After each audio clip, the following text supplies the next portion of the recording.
Hello everyone, स्वागत है आपके अपने यूट्यूब चैनल हुआ सर पर। और आज हम देखने के लिए जा रहे हैं क्लास 10th फिजिक्स यानी भौतिकी का चैप्टर नंबर 1 है प्रकाश का परावर्तन और अपवर्तन। और ये हमारा प्रकाश के अपवर्तन की बात कर रहे हैं। ये हमारा दूसरा भाग है प्रकाश के अपवर्तन में। प्रकाश का परावर्तन हमने कंप्लीट कर लिया है। तो यहाँ पर हम समझने वाले हैं प्रकाश के अपवर्तन से संबंधित कुछ महत्वपूर्ण परिभाषिक शब्दों के बारे में जानने वाले हैं। और वो परिभाषिक शब्द कौन कौन से हैं उसको हमको यहाँ पर समझ लेना है। हमने क्या कहा कि प्रकाश के अपवर्तन के लिए ज़रूरी क्या है। प्रकाश का अपवर्तन कब होगा? जब दो अलग अलग माध्यम होगा तभी प्रकाश का अपवर्तन होगा। एक अकेले माध्यम में प्रकाश का अपवर्तन कभी नहीं होगा। तो हमने कहा कि प्रकाश के अपवर्तन के लिए ज़रूरी है कि दो माध्यम हो। ठीक है, प्रकाश के अपवर्तन के लिए दो माध्यम हो।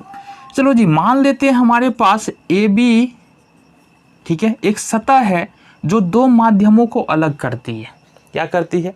दो माध्यम को अलग करती है। मान लो ये हमारा है माध्यम 1, ये माध्यम 1 है और ये है हमारा माध्यम 2। तो दो अलग अलग माध्यम है।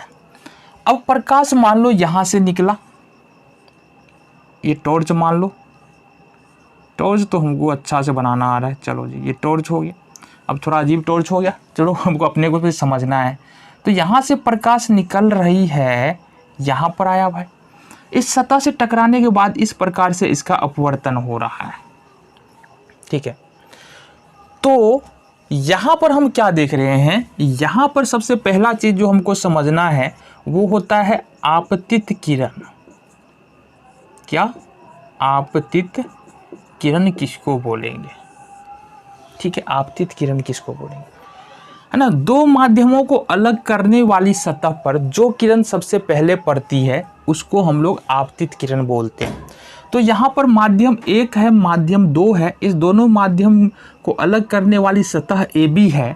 ठीक है, यहाँ से जो प्रकाश किरण निकल के जो पड़ रही है, ठीक है, उसको हम लोग क्या बोलते हैं? आपतित किरण बोलते हैं। यहाँ से गौर से देखना, AO क्या हो गया? हमारा आपतित किरण हो गया। यहाँ भी देखो, यहाँ पर देखो, यहाँ से किरण निकल के आ रहा है टॉर्च से। ये पानी है, ये हवा है, एक अलग माध्यम है, ये एक अलग माध्यम है। एक माध्यम से दूसरे माध्यम में जा रही है प्रकाश की किरण, जा रही है कि नहीं जा रही है? बिल्कुल जा रही है। अब ये पानी की सतह है ना, ये दो माध्यम को अलग कर रहा है। ये जो सतह है सबसे ऊपर, ये दो माध्यम को अलग कर रहा है। इस सतह पर जो प्रकाश की किरण आ रही है इसी को बोलते हैं आपतित किरण। क्या बोलेंगे? आपतित किरण। ठीक है, समझ में आ गया? यानी कि दो माध्यम, देखो ये AB क्या है? AB ऐसे कुछ होता ही नहीं है। जो दूसरा जो हमारा माध्यम है ना, दूसरे माध्यम जहां से शुरू हो रहा है वो एक बॉर्डर होगा ना कि यहाँ से शुरू हो रहा है ये माध्यम। तो देखो, ये पानी का बॉर्डर हमको क्या बताता है कि ये यहाँ से पानी शुरू हो रहा है और इसी को हम लोग सतह मान लिए। अब इस सतह पर जो प्रकाश की किरण पड़ रही है ना उसको बोलेंगे हम आपतित किरण। प्रकाश के स्रोत से निकल के इस सतह पर जो पड़ रही है उसको बोलेंगे हम लोग आपतित किरण। मतलब है, सब कहने का मतलब सिर्फ इतना है कि प्रकाश आने वाली किरण को हम लोग आपतित किरण बोलेंगे। ठीक है, आने वाली किरण को आपतित किरण बोलेंगे।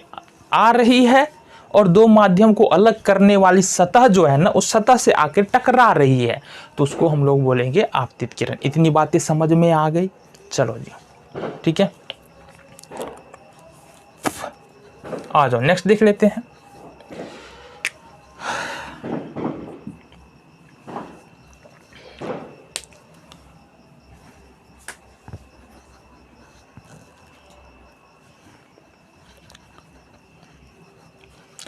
अब यहां पर है हमारा दूसरा अपवर्तित किरण। अपवर्तित किरण किसको बोलेंगे? अपवर्तित किरण। ठीक है, अपवर्तित किरण किसको बोलेंगे? अब देखो, दूसरे माध्यम में मुड़कर जाने वाली किरण को अपवर्तित किरण कहते हैं। दूसरे माध्यम में मुड़कर जाने वाली किरण को अपवर्तित किरण कहते हैं। यानी कि जो किरण आकर के दो माध्यमों को अलग करने वाली सतह से टकरा रही है वो आपतित किरण हो गया। अब वही किरण दूसरे माध्यम में मुड़ जा रही है, वही किरण जो आपतित किरण थी दूसरे माध्यम में घुसते ही थोड़ा सा मुड़ जा रही है जो किरण मुड़ करके जा रही है ना उसको बोलते हैं अपवर्तित किरण, या ये भी बोल सकते हैं दूसरे माध्यम में मुड़कर जाने वाली किरण को अपवर्तित किरण बोलते हैं। तो ये हमारा हो गया, मान लो AO हो गया आपतित किरण, OB को हम लोग बोल देंगे अपवर्तित किरण। तो हमको समझ में क्या आ गया, ये आपतित किरण हो गया आने वाली किरण, और ये मुड़कर जाने वाली किरण अपवर्तित किरण हो गया। ये क्या हो गया, अपवर्तित किरण हो गया।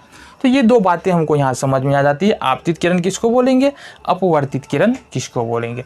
नेक्स्ट हमको देखना है कि आपतन बिंदु क्या होता है। आपतन बिंदु क्या होता है, बेहद ही सिंपल सा कॉन्सेप्ट है। जिस बिंदु पर आपतित किरण पड़ रही है ना, जिस बिंदु पर आपतित किरण पड़ रही है उसको हम लोग आपतन बिंदु बोलते हैं।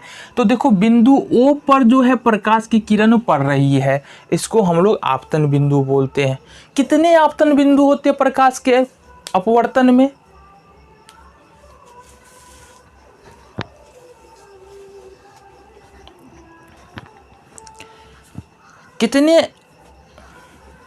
कितने आपतन बिंदु होते हैं प्रकाश के अपवर्तन में।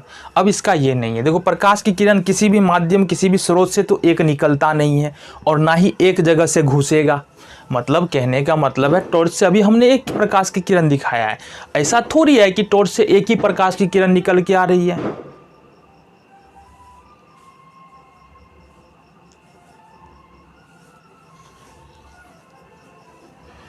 अब ऐसा थोड़ी है कि टॉर्च से एक ही प्रकाश की किरण निकल के आ रही है और पानी में जा रही है। टॉर्च से बहुत सारी प्रकाश की किरण निकल रही है और बहुत अलग अलग सतह से, ये सतह जो ऊपर पानी का दिख रहा है ना, अलग अलग सतह पे अलग अलग जगह पर पड़ रही होगी।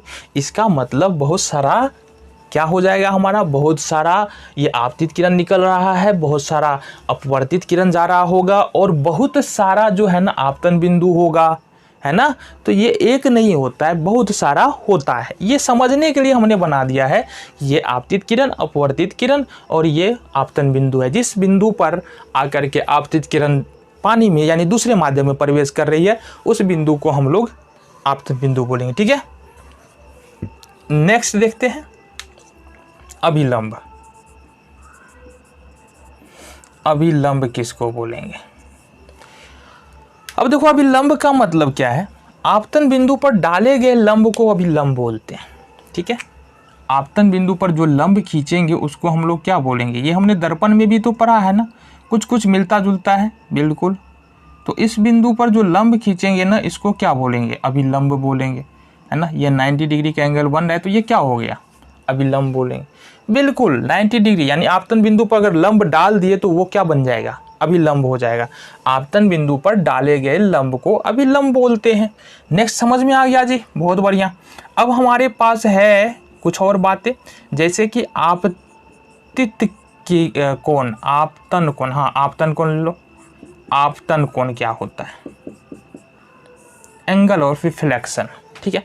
आपतन कोण क्या होता है, हमने क्या कहा, मान लो ये n डैश हमारा अभिलंब है, हमने क्या कहा कि ये है आपतित किरण और ये है हमारा अभिलंब, ये क्या है हमारा अभिलंब है। तो आपतित किरण और अभिलंब के बीच में जो कोण बन रहा है, आपतित किरण और अभिलंब के बीच में जो कोण बन रहा है उस कोण को हम लोग बोलेंगे आपतन कोण। क्या बोलेंगे, आपतन कोण, एंगल ऑफ रिफ्लेक्शन। हमने क्या कहा, AO आपतित किरण है, ON डैश अभिलंब है, इसके बीच में जो इस दोनों के द्वारा जो कोण बन रहा है इसको हम लोग आपतित कोण बोलेंगे। And it is denoted by I, it is also denoted by I, है ना। इसके अलावा जो है दर्पण में पढ़े हैं हम लोग, वहाँ भी आपतन कोण बनता है तो I से ही सूचित किया जाता है, ठीक है। तो हमने क्या कहा, आपतित किरण और अभिलंब के बीच या उसके द्वारा जो कोण बनेगा उसको हम लोग बोलेंगे क्या चीज़, आपतन कोण। तो इस वाले कोण को क्या बोलेंगे जी, आपतन कोण बोल देंगे। क्या बोल देंगे, आपतन कोण, ठीक है। नेक्स्ट है हमारा आपतन कोण के बाद अपवर्तन कोण। क्या चीज़ होता है, अपवर्तन कोण क्या होता है। सिंपल सी बात है, ये हमारा ON क्या है, अभिलंब है, ओ भी क्या है हमारा अपवर्तित किरण है। क्या है? अपवर्तित किरण है। तो हम बोलेंगे कि अभिलंब और अपवर्तित किरण के बीच बने कोण को, अभिलंब क्या है हमारा ON अभिलंब है और OB जो है वो अपवर्तित किरण है। तो अभिलंब और अपवर्तित किरण के द्वारा जो कोण बन रहा है ना, उसको हम लोग बोलेंगे अपवर्तित कोण या अपवर्तन कोण, एंगल ऑफ रिफ्रैक्शन। क्या बोलेंगे? अपवर्तन कोण। तो यहाँ से देख लो क्या हो गया, ये वाला कोण, इसको सूचित करेंगे R से। तो ये वाला कोण क्या हो गया हमारा? एंगल ऑफ रिफ्रैक्शन या अपवर्तन कोण। अभिलंब और अपवर्तित किरण के बीच बने कोण को अपवर्तन कोण कहते हैं। यहाँ से देखो अगर कोण की बात करें ना, तो यहाँ से देखो कोण, देखो AON डैश, इसको हम लोग बोलेंगे क्या चीज? आपतन कोण। क्या बोलेंगे? आपतन कोण। फिर यहाँ पर हमारे पास है कोण NOB, इसको हम लोग बोलेंगे अपवर्तन कोण, अपवर्तन कोण। ठीक है। अब ये समझना क्यों जरूरी था? अब ये समझना इसलिए जरूरी था कि जब हम आगे अपवर्तन के नियम को पढ़ेंगे थोड़ा सा वहाँ पर काम आएगा। कुछ और बातें हैं, सघन माध्यम, विरल माध्यम और हमारा प्रकाश के अपवर्तन से जुड़ी हुई कुछ और बातें हैं जिसको हम अगले वीडियो में कवर करेंगे। मिलेंगे अगले वीडियो में।